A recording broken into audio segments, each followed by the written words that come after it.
Muhammad wa ala alihi wa sahbihi ajma'in. Amma ba'd.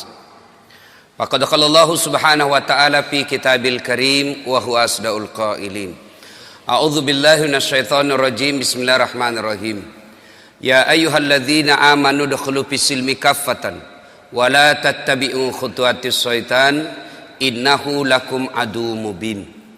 Wahai orang-orang yang beriman, masuklah engkau ke dalam Islam secara sempurna dan janganlah engkau ikuti langkah-langkah setan, karena sesungguhnya setan itu musuh yang nyata bagi kalian. Wa qala idzan, Allah kemudian berfirman, bismillahirrahmanirrahim, innallaha wa malaikatahu yusalluna ala nabi ya ayyuhalladzina amanu sallu alaihi wa sallimu taslima. Sesungguhnya Allah dan para malaikatnya, Masya Allah, Allah dan para malaikat bersalawat kepada Rasulullah Muhammad sallallahu alaihi wasallam. Maka wahai orang-orang yang beriman, bersalawatlah kalian kepada Rasulullah dengan sebaik-baik salawat. Sallallahu ala Muhammad sallallahu alaihi wasallam, sallallahu ala Muhammad sallallahu alaihi wasallam. Suatu ketika Rasulullah sallallahu alaihi wasallam selesai sholat subuh seperti ini. Tiba-tiba Rasulullah naik ke atas mimbar dan pidato. Saudara-saudara sekalian, bertahun-tahun sudah kita dakwah menyebarkan Islam. Siang malam, suka duka, kita lewati untuk menyiarkan agama Allah. Mungkin sepanjang perjalanan bersama kalian, ada di antara kalian yang pernah aku sakiti perasaannya. Saya mohon, sebelum akhirnya berakhir kehidupan ini, saya minta di antara kalian, ada yang pernah saya sakiti, ajungkan tanganmu. Saya minta kalian membalas. Lebih baik hari ini daripada hari pembalasan kelak. Suasana hening. Hampir seluruh sahabat menangis, termasuk Abu Bakar Siddiq.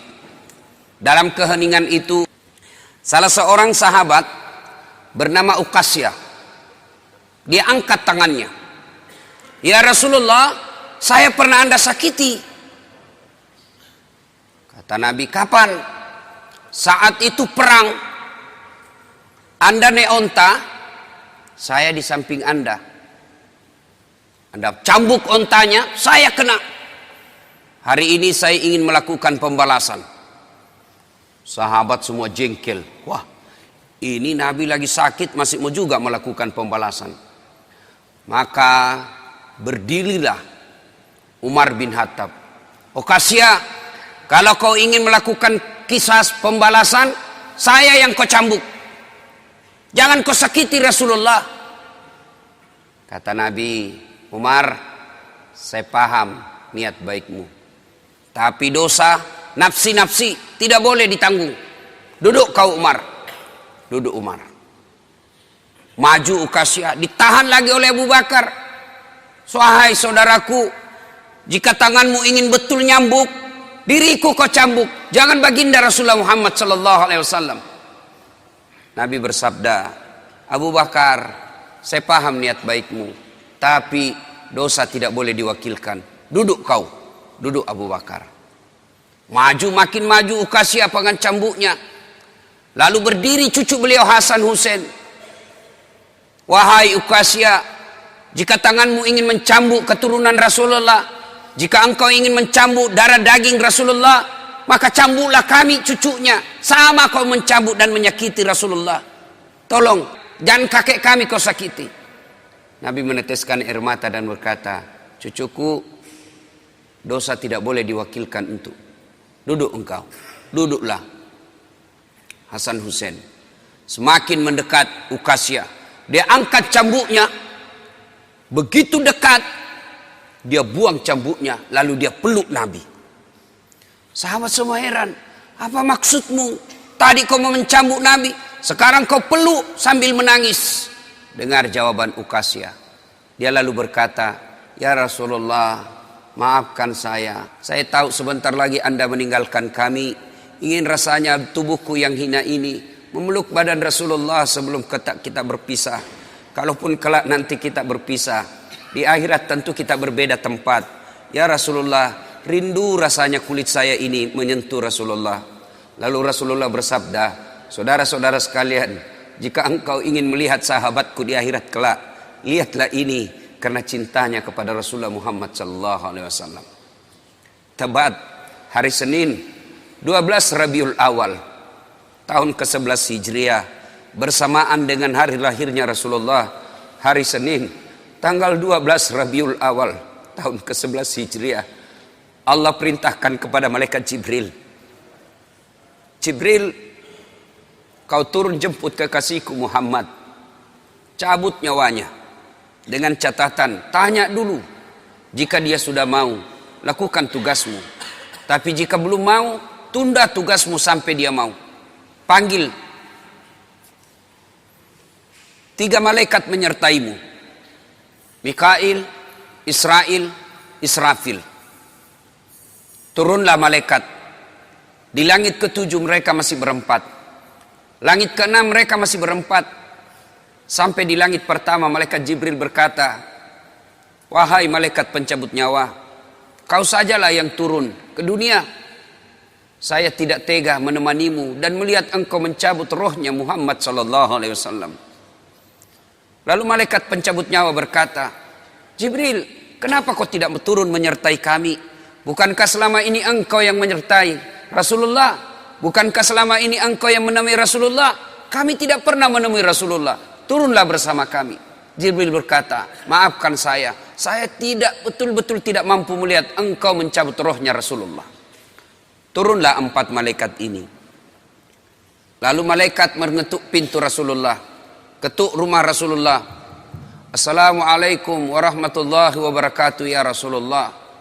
Nabi dalam rumah menjawabnya, waalaikumsalam warahmatullahi wabarakatuh. Fatimah membuka pintu, ternyata tidak ada orang di depan pintu. Rasulullah lalu bersabda, sudah ada di samping saya. Malaikat pencabut nyawa berkata, ya Muhammad, hari ini aku diperintah Allah untuk mencabut ruhmu. Menurutmu bagaimana? Kira-kira kalau Bapak ditanya seperti itu, apa jawaban Bapak? Kalau saya ada saat, hari ini Allah perintah untuk mencabut ruhmu, maka saya akan menjawab, tunggu dulu, istri saya baru 1. Rasulullah menjawabnya, wahai malaikat, 24 nabi dan rasul senior saya, 24 nabi dan rasul pendahulu saya, setelah mereka melaksanakan tugas, mereka pun menghadap kepada Allah. Hari ini saya siap menghadap, tapi saya lihat ini ada keanehan. Apa ya Rasulullah? Mana malaikat Jibril? Kok tidak ada di antara kalian? Mana sahabat saya? Mana Jibril? Malaikat pencabut nyawa berkata, Jibril menunggu di atas langit. Dia tidak datang untuk menyertai kami. Lalu Nabi perintahkan, kau panggil dulu. Ada perkara yang penting yang ingin saya tanyakan kepada Jibril. Setelah itu saya siap menghadap kepada Allah. Naiklah malaikat pencabut nyawa dan berkata kepada Jibril, ya Jibril, engkau dicari sahabatmu, turunlah engkau menyertai kami. Turun malaikat Jibril. Lalu ketemu dengan Nabi. Nabi bertanya kepada Jibril, ya Jibril, kalau hari ini aku harus menghadap kepada Allah, tolong berikan saya berita gembira, tolong perdengarkan saya kalimat yang nikmat di telinga saya. Lalu Jibril bersabda, ya Muhammad, saya dapat berita gembira dari Allah. Seluruh malaikat yang pernah Allah ciptakan antri untuk menyambut rohmu ya Muhammad. Apalagi ya Jibril, ya Muhammad, seluruh nabi 24 haram masuk surga sebelum engkau lebih dulu. Meskipun engkau nabi paling terakhir, tapi Allah memberikan garansi dan jaminan, haram seluruh nabi dan rasul masuk ke dalam surga sebelum engkau lebih dulu ya Muhammad. Nabi mengucapkan alhamdulillah. Apalagi ya Jibril, ya Muhammad, jika engkau punya dosa dan kesalahan, Allah telah mengampuni dosa dan kesalahanmu. Nabi bersabda, alhamdulillah. Tapi ya Jibril, itu kan saya, itu diri saya. Ya Jibril, saya tidak cemas soal diri saya tidak ragu soal diri saya. Yang saya cemaskan umatku ya Jibril. Bagaimana umatku sepeninggal aku kelak? Subhanallah. Nabi tidak mencemaskan anaknya, Nabi tidak mencemaskan istri beliau, Nabi tidak mencemaskan keluarga beliau. Yang beliau cemaskan umatku ya Jibril. Jibril lalu berkata, baiklah kalau begitu ya Muhammad, nantikan saya. Jibril lalu menghadap kepada Allah. Selang beberapa saat muncul kembali dan berkata, ya Muhammad, aku telah mendapat berita gembira dari Allah.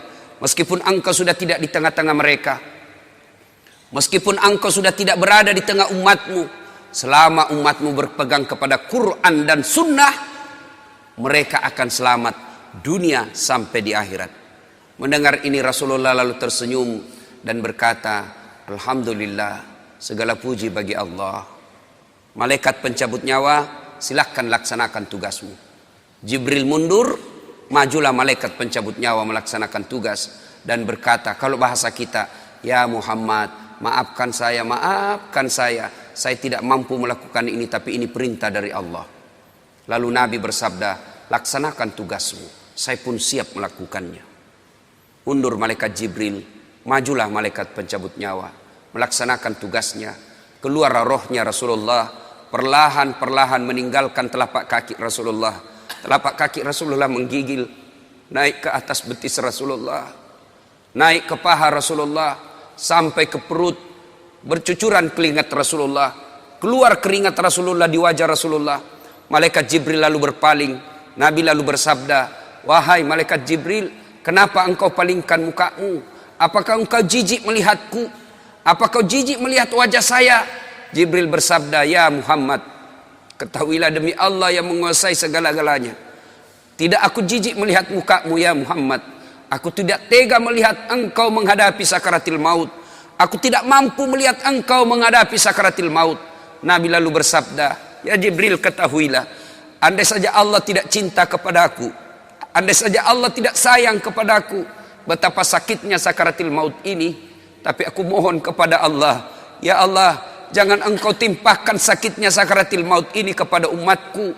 Bebankan seluruh penyakit sakaratil maut ini, bebankan seluruh sakitnya sakaratil maut ini hanya kepada aku. Jangan engkau berikan umatku ya Allah. Begitulah cintanya Rasulullah kepada kita. Perlahan-lahan sampai ke tenggorokan, sampai ke tenggorokan ruh Rasulullah. Habis menggigil seluruh badan Rasulullah, ditinggal ruhnya. Lalu di penghujung bibir beliau mengucapkan, pelihara solat kalian, pelihara solat kalian, pelihara solat kalian. Yang kedua Rasulullah berpesan, pelihara wanita di antara kalian, pelihara anak-anak gadis kalian, pelihara istri-istri kalian. Dan yang terakhir beliau ucapkan, tidak satu pun keluarga yang diucapkan.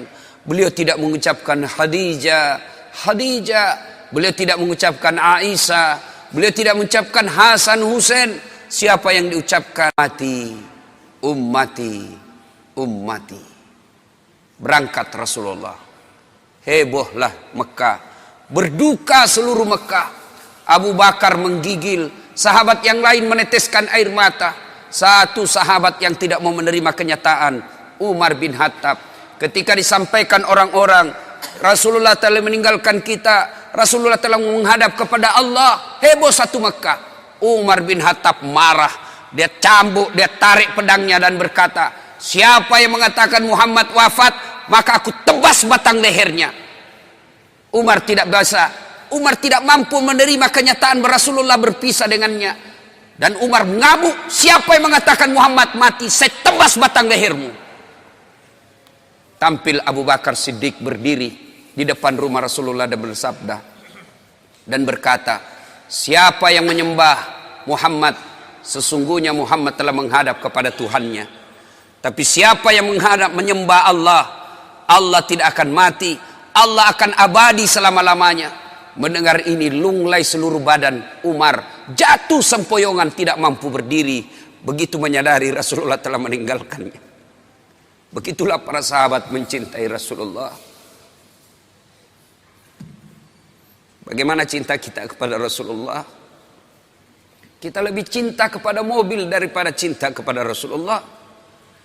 Kita lebih cinta kepada harta daripada cinta kepada Rasulullah. Padahal Rasulullah bukan cuma di dunia beliau cinta kepada kita, sampai di akhirat beliau mencintai kita.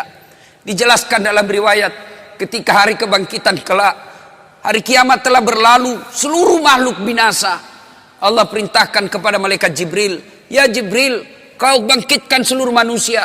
Kau cari makam Muhammad, kekasihku Muhammad. Kau bangkitkan Muhammad.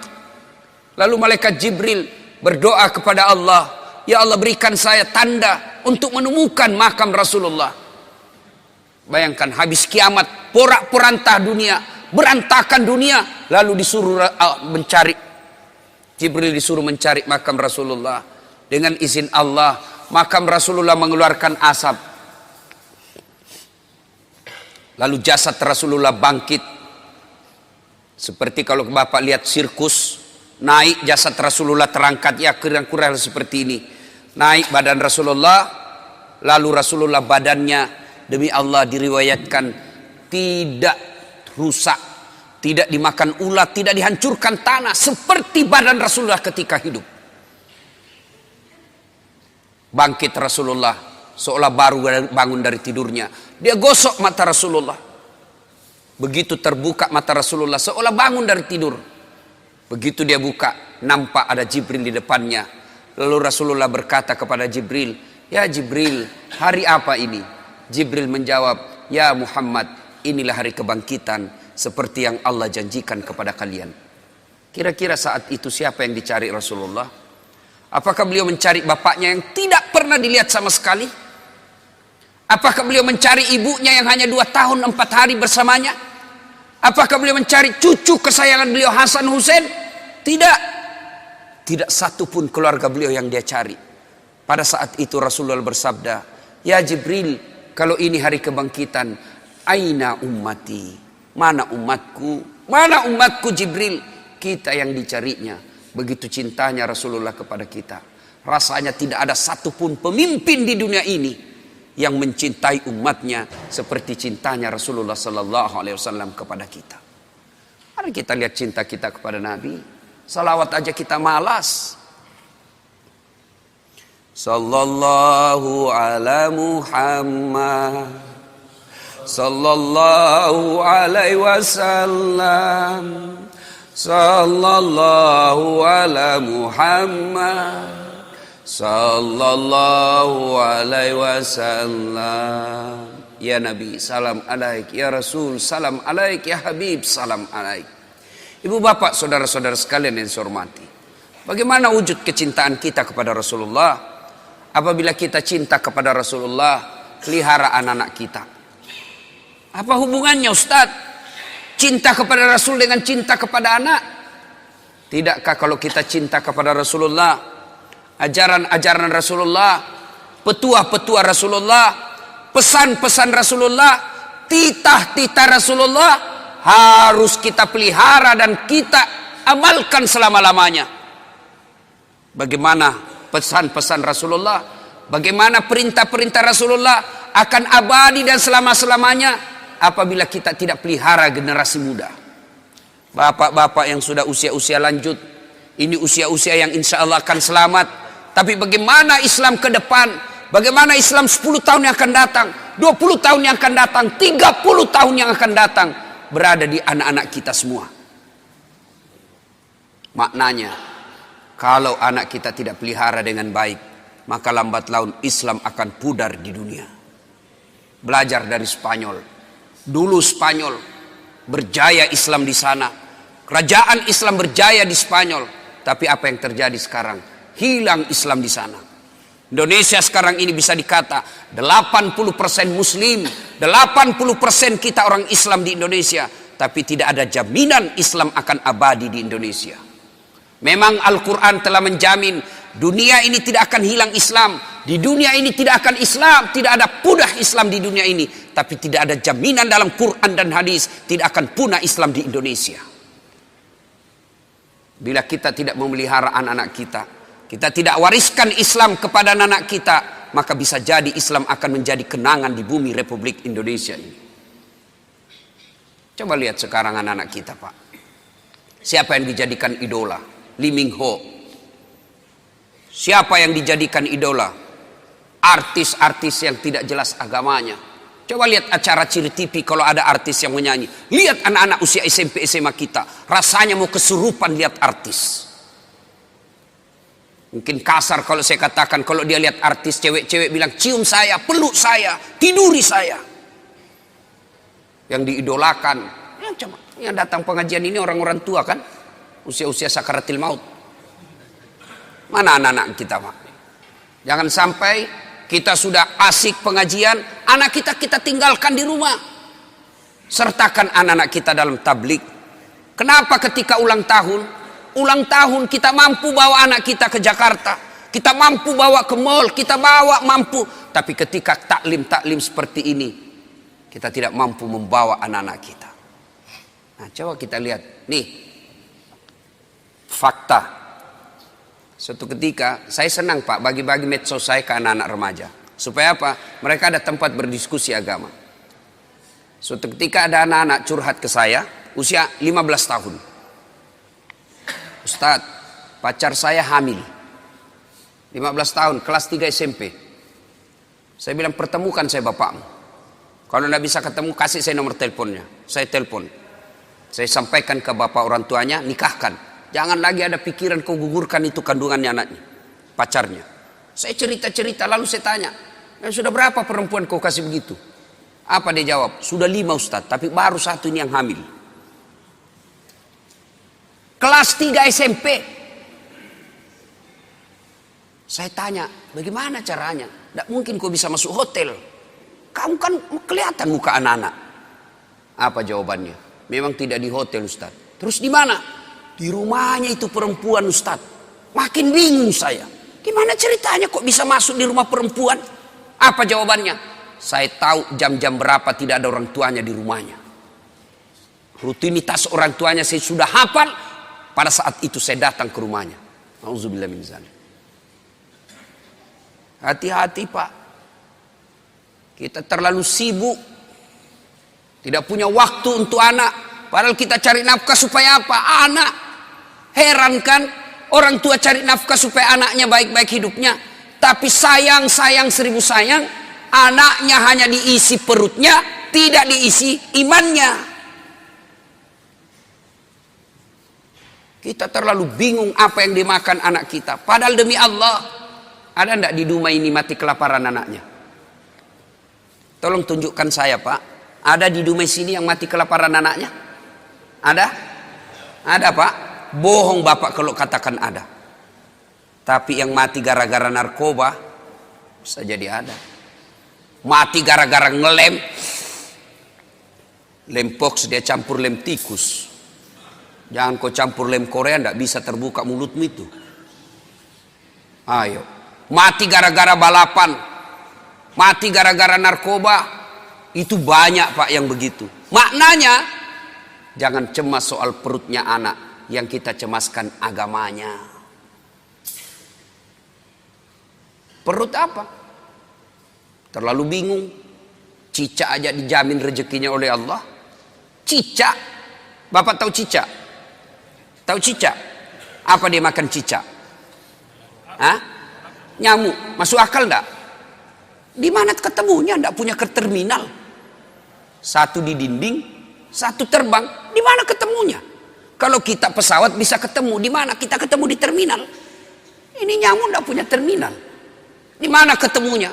Tapi Allah yang ngatur rezekinya cicak. Sehingga lagu kita dulu kan, cicak-cicak di dinding, diam-diam merayap. Datang Pak, cicak yang datang, nyamuk yang datang.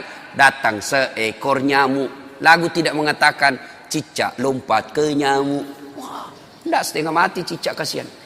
Itu lagu-lagu dulu, Pak, memang bagus. Saudara-saudara sekalian, nih perhatikan anak kita. Nih lagi nih. Saya ini kan banyak yang curhat, Pak. Termasuk tadi malam ada lagi yang curhat anak-anak. Tapi tadi malam anak Jambi, bagus juga curhatnya. Ustadz, saya mau berhenti sekolah. Kenapa? Saya tidak tega lihat ibu saya kerja. Saya kena tipu, bapak saya kontraktor, kena tipu Ustadz. Saya sekolah tapi saya tidak yakin bisa dapat kerja yang baik. Nah ini baik, ini curhatnya yang begini. Masih baik curhatnya yang begini.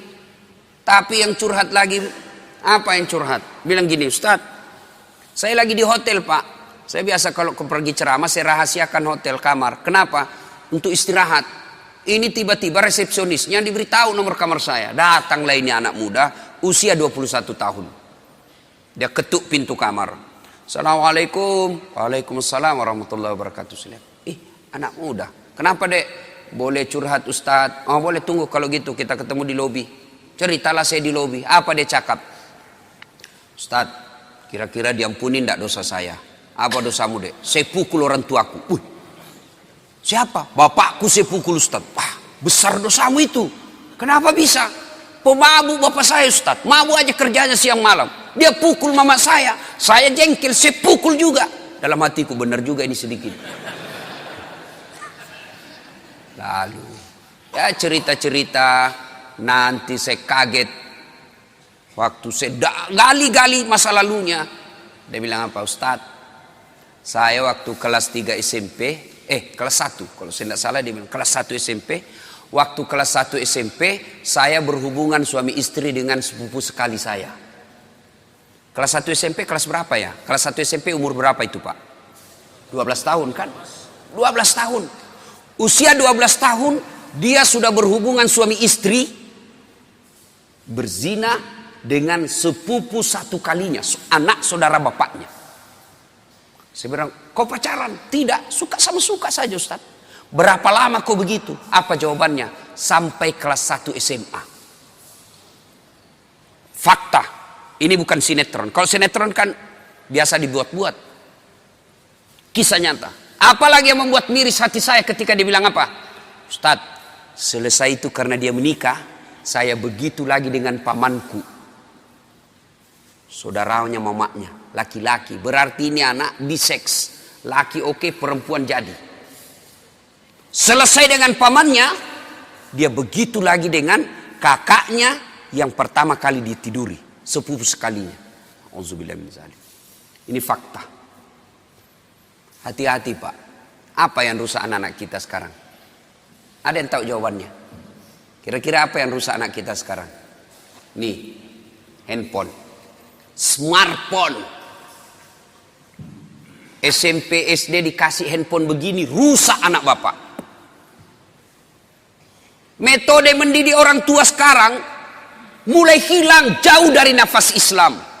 Orang tua kita dulu tidak ada sekolah, tidak ada gaji bulanan, tidak ada rumah dinas, tidak ada kendaraan dinas, tapi anaknya bisa dia didik menjadi orang-orang hebat.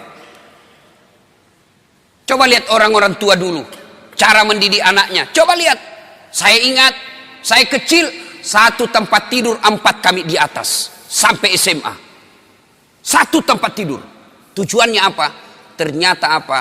Oh, menimbulkan kekerabatan, emosi di antara saudara.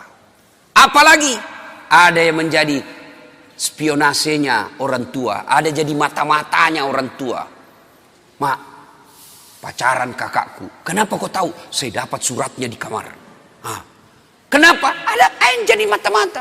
Dulu kita mau pergi main, saya paling sering itu ditolak sama teman-teman. Karena kalau saya main, mak, saya mau pergi main. Apa kata mamaku? Iya, kau pergi tapi bawa adikmu. Orang Bugis bilang matarana. Tidak tahu saya bahasa Dumai sini apa. Kalau kita pergi main, syaratnya boleh tapi bawa adik, urus adik. Pergilah. Saya biasa ditolak sama teman. Dia bilang, tidak usah kau kasih masuk dasat. Adiknya cerewet. Lagi main, nangis lagi adiknya. Apa tujuannya Pak? Menjalin persaudaraan dan tanggung jawab sejak kecil. Kita minta duit, tidak langsung dikasih itu. Pak, saya membayar besok. Apa kata bapak kita? Sudah, kau bersihkan dulu itu nak, toilet. Pak, saya membayar besok. Kau isi bak mandi dulu. Itu dulu, orang tua dulu. Sekarang bagaimana Pak? Katanya modern. Satu anak, satu kamar. Di kamarnya ada TV. Di kamarnya ada kulkas. Akhirnya apa? Pulang sekolah langsung masuk kamar. Kapan dia keluar? Mau makan. Sudah itu masuk lagi kamarnya. Tidak pernah bertemu saudaranya. Jangan heran. Begitu bapaknya meninggal. Hanya perkara warisan. Mereka berpengadilan. Dan tidak punya rasa malu. Coba lihat anak-anak kita sekarang Pak. Masya Allah. Bapak kalau anak-anak mau pergi sekolah cium tangan enggak? Bapak kalau anaknya mau pergi sekolah cium tangan? Cium tangan? Enggak percaya saya Pak. Itu cium tangan, kalau saya jabat tangan sama ibu saya begini cara saya. Cium dulu telapaknya. Atasnya dulu saya cium sekali, baru telapaknya 2 kali. Itu namanya cium tangan. Anak-anak sekarang dia kasih gitu tangannya Pak. Enggak, di sliding Pak.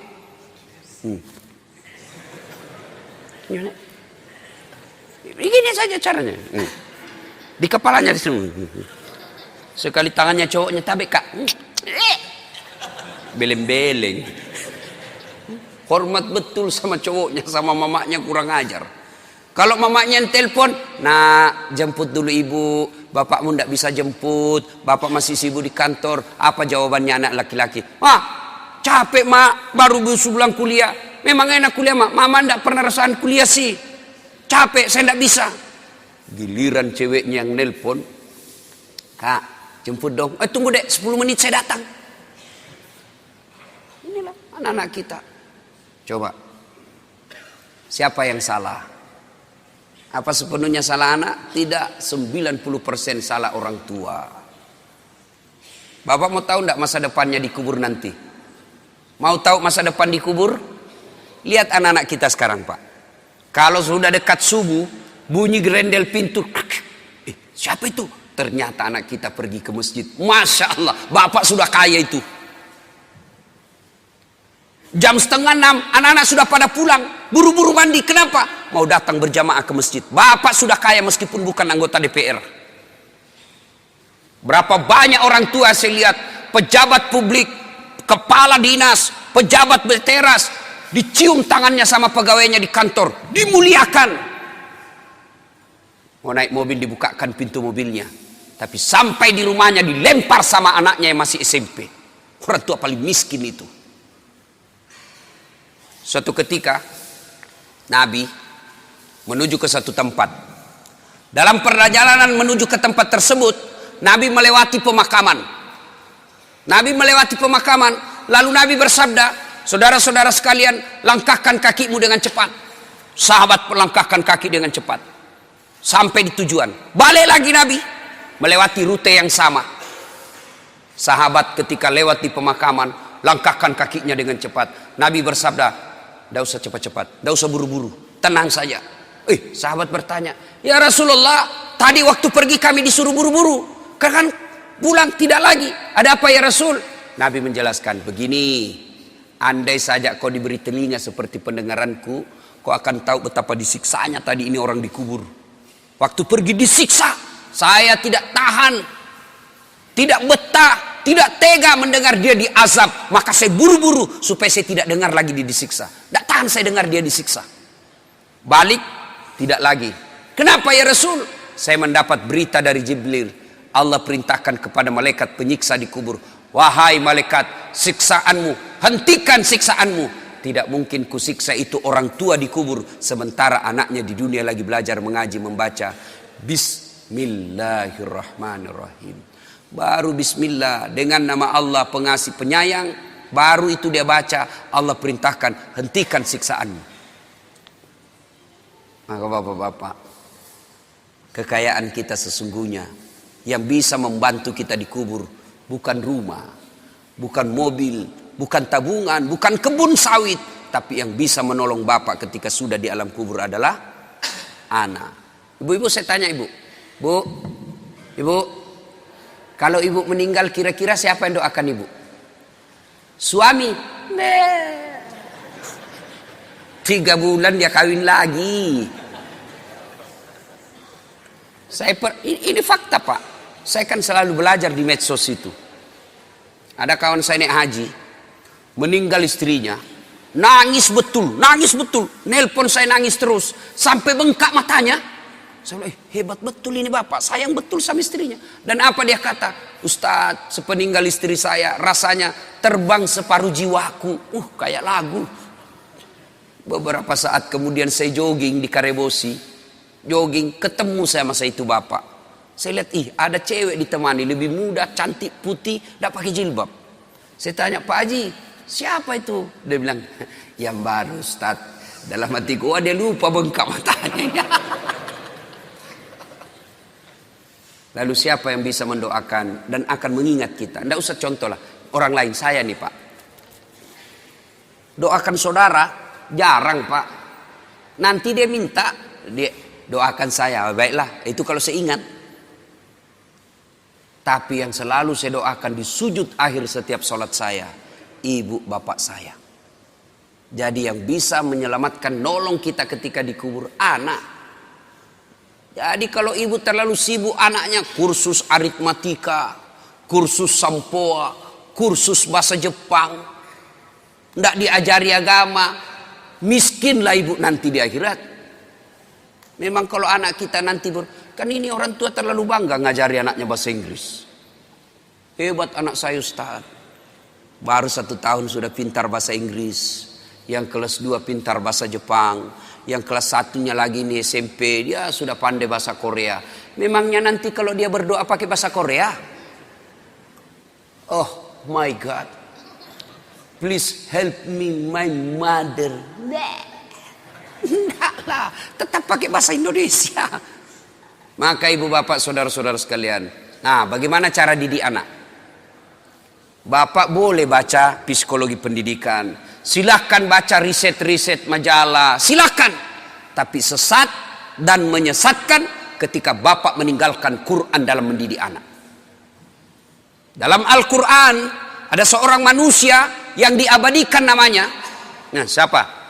Adik-adik nih, siapa yang jawab saya kasih. Yang adik-adik bukan bapak-bapak, adik-adik. Siapa yang diabadikan namanya dalam Quran karena hebat dalam mendidik anaknya? Dia bukan nabi, bukan rasul, tapi diabadikan namanya menjadi nama surah. Siapa? Siapa namanya? Ayo, saya kasih hadiah. Sini. Berdiri sini. Saya kasih hadiah. Sebelum dijawab pertanyaan itu ada passwordnya. Passwordnya adalah siapa namanya neneknya Ustadz Dasad.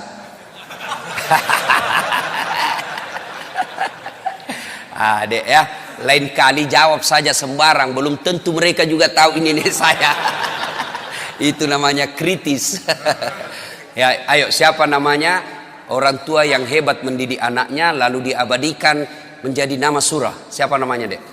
Dika. Oh, nama Dika dia, tapi nama yang saya maksud ya, orang tua yang diabadikan namanya dalam Quran, siapa namanya? Luqman. Tepatnya Luqmanul Hakim.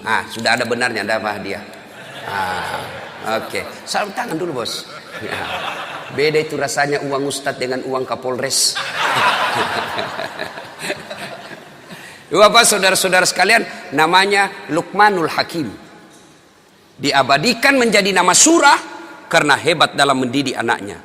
Nah, maka karena waktu terbatas, bapak kalau mau ibu bapak mau mendidik anak, buka Quran surah Luqman mulai dari ayat 13. Allah ajarkan menurut Luqmanul Hakim, ya bunayya, wahai anakku, la tusrik billah, jangan kau serikatkan Allah. Artinya yang pertama diajarkan kepada anak akidah. Anak-anak kita kecil-kecil, 7 bulan, 9 bulan, 1 tahun, mereka anak kecil kan senang lagu, maka perkenalkan lagu-lagu Islam, perkenalkan akidah, tauhid melalui lagu. Ada waktu saya kecil kan lagunya begini. Topi saya bundar, bundar topi saya. Kalau ibu-ibu dulu kalau dia didik anaknya, lagunya dia perkenalkan sejarah Nabi melalui apa? Lagu.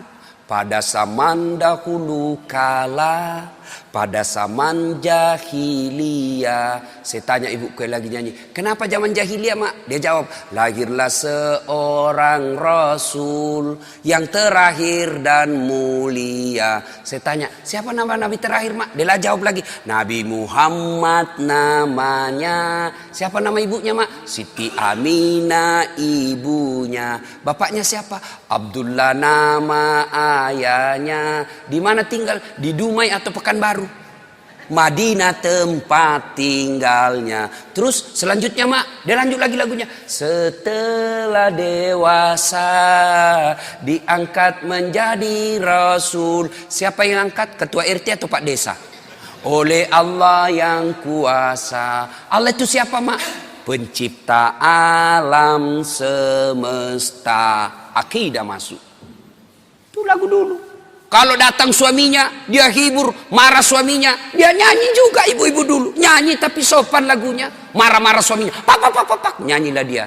Insaflah wahai manusia, bila dirimu bernoda. Marah lagi suaminya, dia goyang kepalanya. Joget juga tapi kepalanya aja goyang dengan tangan jari-jarinya. Dialah pengasih dan penyayang kepada semua insan. Itu lagu-lagu zaman dulu. Ibu-ibu tidak ada majelis taklimnya tuh, tidak ada baju seragamnya. Dulu. Sekarang ibu-ibu apa lagunya?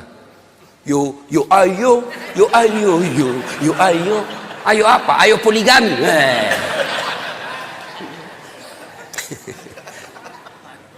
Baca surah Luqman, Pak. Nah, didik melalui surah Luqman. Yang kedua diajarkan dalam surah Luqman, ajari anakmu berjalan di muka bumi ini jangan rasa sombong. Itu diajari dari kecil. Kita bersaudara bisa jadi satu rahim, satu jalan keluar, tapi rezeki berbeda, akhirnya anak pun kita berbeda. Bapak kaya, saudaranya bapak yang tua juga kaya, yang bungsu miskin. Mereka bersepupu sekali anak-anak kita, mereka berbeda status ekonomi. Jangan biasakan anak kita sombong di depan sepupunya. Kan banyak ini, Pak. Bapaknya yang kaya, anaknya kurang ajar. Pembantunya kasar, sopirnya kurang ajar dia. Oh, itu sampaikan. Saya bosnya ini sopir, bukan kamu. Saya ini bosnya ini pembantu, bukan kamu. Jangan kau kurang ajar sama pembantu. Itu ajarin begitu. Bapaknya yang Kapolres, anaknya jadi Kapolda. Semua pegawainya bapaknya dia perintah. Tidak boleh itu. Ajarkan kepada anak kita sopan santun. Jangan dia muka sombong di muka bumi ini. Dan seterusnya dan seterusnya. Banyak. Baca surah Luqman. Dan yang paling terakhir, jangan lupa doakan. Apa doanya anak soleh? Allah ajarkan sebuah doa kepada Ibrahim alaihissalam yang ada dibadikan dalam Quran. Rabbi habli minas salihin. Ya Allah, berikan hamba anak yang soleh. Amalkan itu. Ibu-ibu lagi suap anaknya atau cucunya, suap sambil doa. Rabbi habli, mama. Rabbi surah, Rabbi habli minas salihin. Lagi dimandi anaknya disampo. Usap. Rabbi habli minas salihin. Mau tidur anak kita, usap-usap kepalanya. Rabbi habli minas salihin. Mau pergi sekolah, dekap dia. Rabbi habli minas salihin. Anak kita bertanya, apa itu bunda? Saya doakan Nanda supaya anak jadi anak yang soleh. Sampai di sekolah mau bolos anaknya. Enggak deh, saya enggak bolos. Tadi bunda saya mendoakan saya jadi anak yang soleh. Coba diamalkan itu. Ada kemanakan saya, Pak. Sudah mau maghrib, masih main bola. Saya panggil, Fatur, sudah Mina, ayo berjamaah ke masjid. Sedikit lagi om. Oke, dia main futsal. Saya tunggui. Azan maghrib, masih main bola. Terpaksa Ustaz Dasat masuk lapangan. Saya bisik telinganya. Rabbi habli minas salihin. Langsung menangis. Heran semua orang lihat. Hebatnya Pak Ustaz. Dia bisik saja kemanakannya menangis. Dia tidak tahu telinganya saya bisik. Tanganku dibawa menjepit.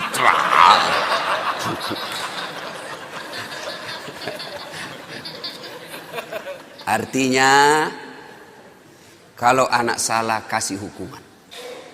Anak melanggar, jangan tidak dihukum. Supaya dia sadar bahwa kalau kau melanggar, pasti ada sanksi dan hukuman buat kamu. Tapi jangan lupa, hidayah dan petunjuk datang dari Allah Subhanahu wa Ta'ala. Ibu, bapak, saudara-saudara sekalian, inilah tausiah kita pada taklim kita kali ini. Mudah-mudahan ada manfaat. Terima kasih kepada Bapak Andi Abdul Latif yang telah memfasilitasi sehingga saya bisa sampai di tempat ini. 2 hari saya berada di tempat ini, subhanallah, alhamdulillah. Senang sekali bisa bersilaturahmi dan itulah nikmatnya persaudaraan dalam Islam. InsyaAllah selengkap nanti balik ke Jakarta lalu ke Timika. Lanjut lagi ke Timika, dari Timika ke Bombana, dari Bombana ke Pontianak, dari Pontianak ke Bima dan seterusnya. Tanggal 21 saya ulang tahun. Saya pikir saya istirahat di situ, ternyata ada lagi sepupu teman minta, Ustadz minta lah, ya sudahlah tambah acara. Lanjut lagi, saya pikir tanggal 25 hari Natal saya libur, ternyata ada lagi maulid. Tak apa-apa, mereka melaksanakan Natal, kita juga melaksanakan maulid. Jadi ibu bapak saudara-saudara sekalian, mohon doa supaya kita tetap istiqamah dalam dakwah. Sebelum saya akhiri, saya mau cerita. Cerita terakhir. Ada orang imam penghafal Quran, anak-anak santri, ya anak remaja dikirim ke pesantren, hafal Quran. Pulang Ramadan, satu kampung mau mendengar hafalannya. Nah, kata Pak Imam, kaulah jadi imam. Kami mau dengar hafalanmu. Jadilah imam. Dia baca surah yang panjang, yang hanya dia yang menghafalnya. Al-Fatihah lancar. Begitu dia baca surah itu, yang panjang itu yang hanya dia ngapal, tiba-tiba ada cicak jatuh, kena telinganya, kaget. Begitu dia kaget, stres. Orang stres hilang hafalan, Pak. Dia lupa apa sambungannya ini. Dia ingat-ingat, tak bisa dia ingat. Dia lupa betul. Dia tunggu dari bantuan dari belakang, tidak ada yang bisa bantu. Masjid hening masjid. Tiba-tiba ini imam berteriak, tolong bantu di belakang. Dia bilang di belakang, saya juga tidak tahu. Tiba-tiba berteriak anak muda satu di belakang sekali. Dia bilang, kalau begitu ya sudah, Allahu Akbar. Kisah berikutnya.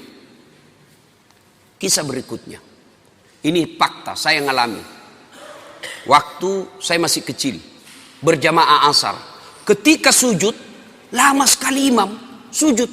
Kenapa imam lama sekali ini? Teman saya penasaran. Sudah hampir 2 menit masih sujud juga. Akhirnya teman saya diangkat kepalanya.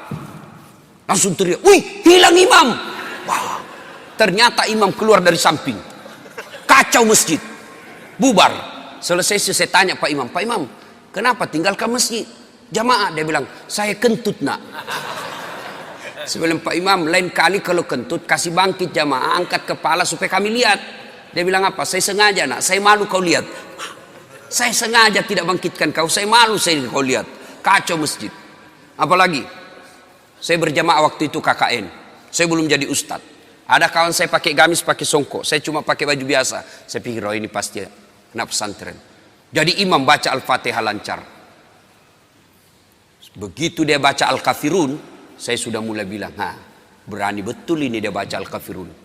Dia baca, wala antum abiduna ma a'bud wala ana abidum ma abattum wala antum abiduna ma a'bud wala ana abidum ma abattum wala antum. Ini teman saya anak fakultas sastra, dia teriak, "Oi, kenapa itu tak putar-putar tidak mau sampai?" Langsung dia bilang ini juga kupikir. Kacau sholat. Ya. Kalau imam salah, berantakan satu masjid. Dalam fikih berjamaah, siapa saja boleh jadi makmum. Orang gila sampai orang waras boleh jadi makmum. Orang dewasa sampai belum balik boleh jadi makmum. Tentara, polisi boleh jadi makmum. Tapi jadi imam tidak boleh orang sembarang. Harus ketat syaratnya. Kenapa? Karena kalau imam bermasalah, batal kita punya jamaah. 2019 Indonesia milih imam. Hati-hati. Jangan milih imam karena kita satu kampung. Jangan milih imam karena satu partai. Jangan milih imam karena kita dapat proyek.